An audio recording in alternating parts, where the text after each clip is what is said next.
नमस्कार, अगर आप भी चाहते हैं कि जय मां बा कन्या या पटेल इस चैनल का वीडियो सबसे पहले आप तक पहुंचे, तो लाल बटन दबाकर चैनल को सब्सक्राइब करें और साथ में बेल आइकन दबाना ना भूलें। रोजा कोळते भतार बारे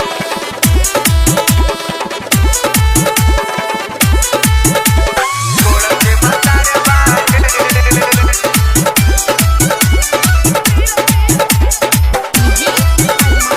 जब से कइले बियाह बारे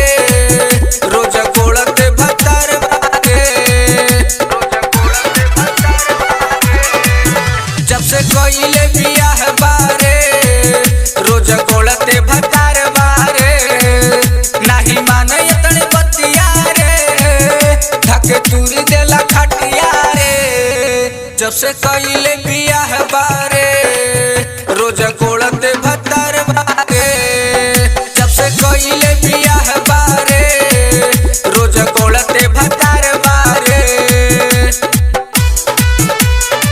रोजा कोळते भतार बारे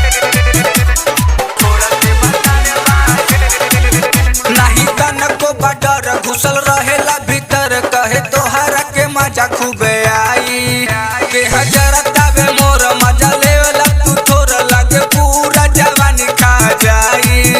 नाही तनको बडर घुसल रहेला भीतर कहे तोहरा के मजा खूबे आई नाही छोड़े लगलैया रे कितनो करी ले लड़ैया रे नहीं छोड़े लगलैया रे कितनो करी ले लड़ैया रे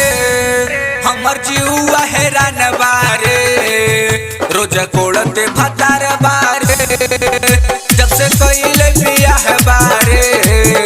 रोजा कोळते भतार बारे रोजा कोळते भतार बारे कोळते भतार बारे करे शंकर पटेल रतिया भर खेल लगे गुल्ली डंडा हमके खिलाई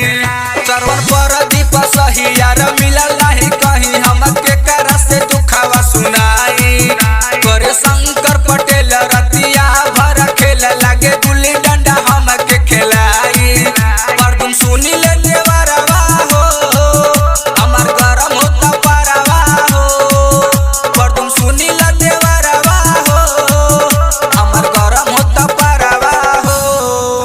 एक रहन खराब बारे रोजा कोळते भतार बारे जब से कइले बियाह बारे रोजा कोळते भतार